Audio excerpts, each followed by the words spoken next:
Today, we're going to be talking about how to get started with joint ventures and informal partnerships. I'm Sarah Olivieri. I'm a #1 international best-selling author, former executive director, program director, toilet scrubber, board member, fundraiser, all hats for nonprofits.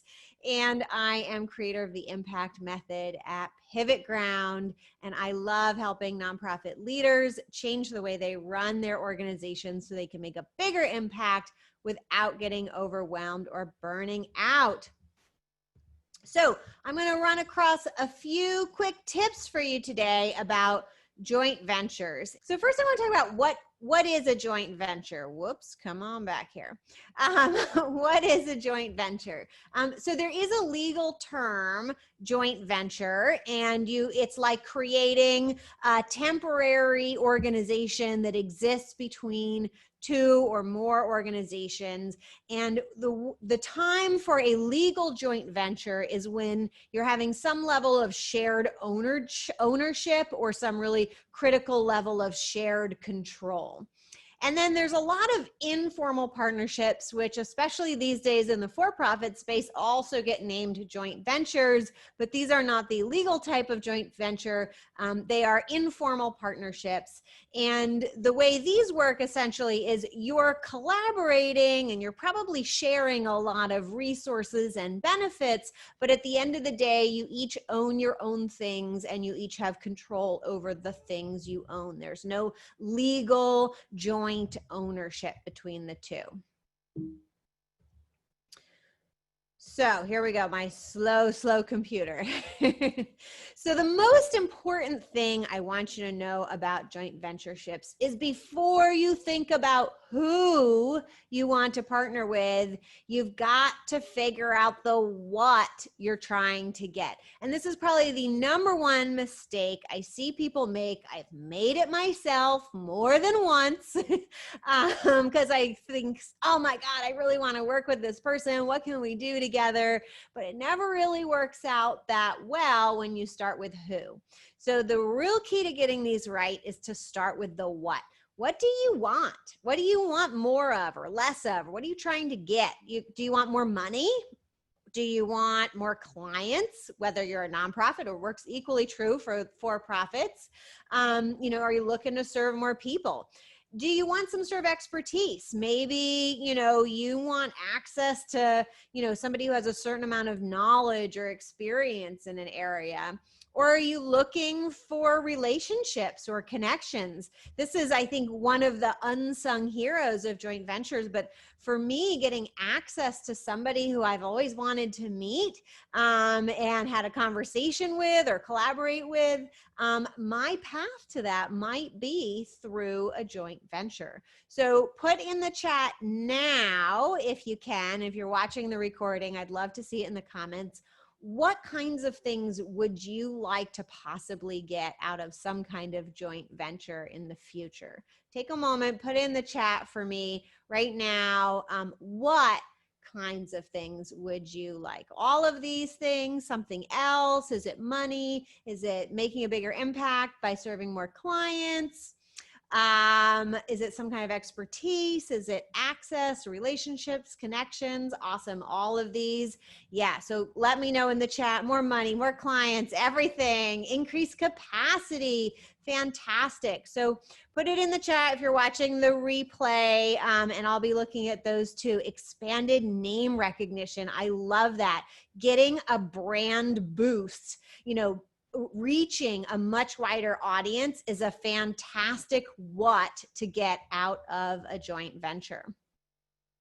So once you've figured out your what, and now that you've watched this video, you don't have the excuse to do your who first, then you can think about who to partner with.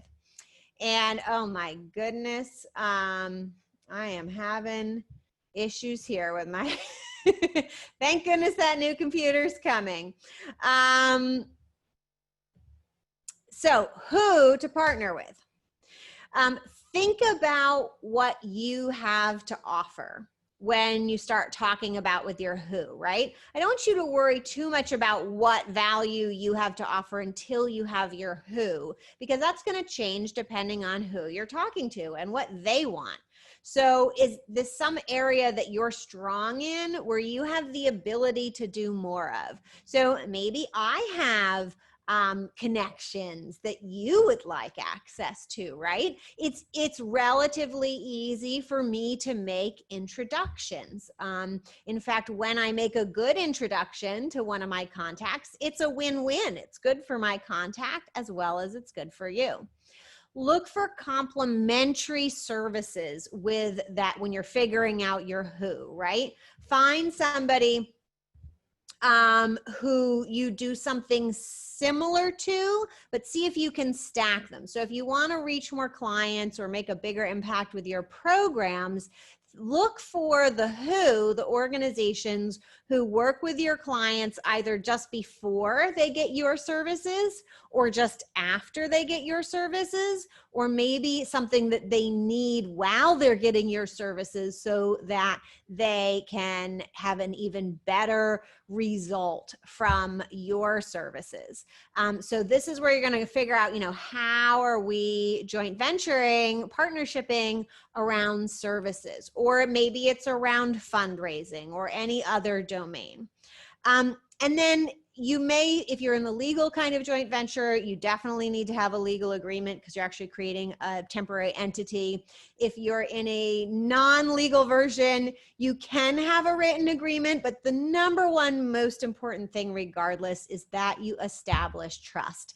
And no legal document can do that work for you. That's like your insurance if trust fails. So really make sure you set some great communication at the outset. Now, a note on trust. If I can get to my next slide. One of the things to build trust, and just to do anyway, because it's going to make for a great relationship, is to be upfront about any potential conflicts of interest, anything like that.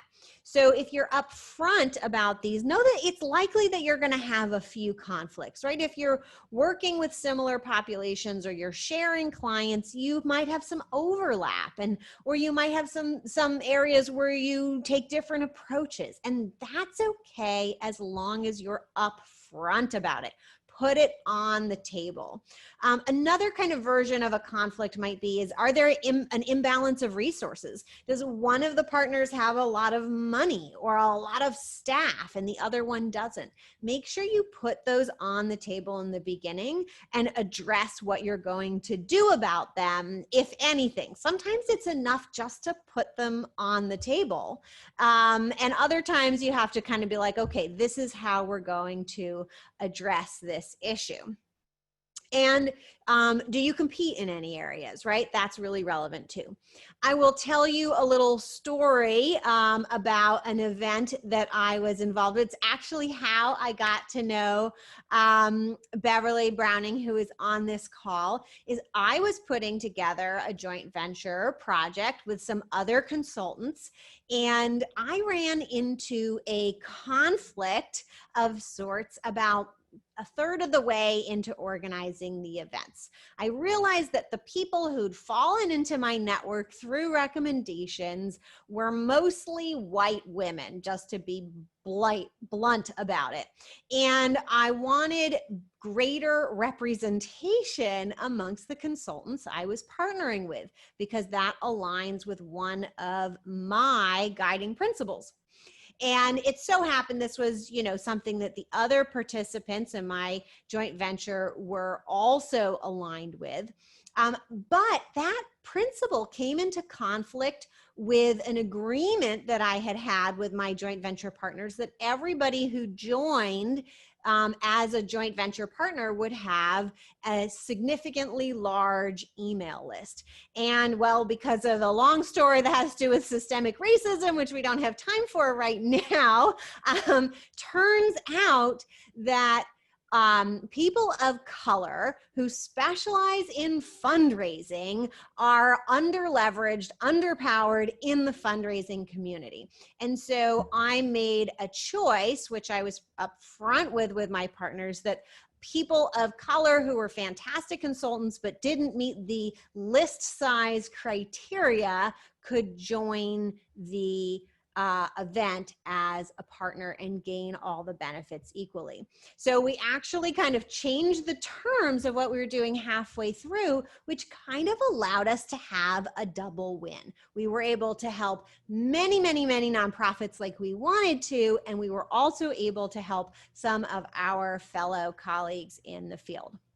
So being upfront about conflicts as they come up, even if they're not known at the beginning, can result even in opportunities, not just avoiding challenges. And that is not how you turn donors into supporters. Those are my tips for joint ventures. I'm going to turn off the recording now, and I'm going to take your questions. And for those of you who are watching the replay, I encourage you to leave your questions in the comments below, and I will circle back to you.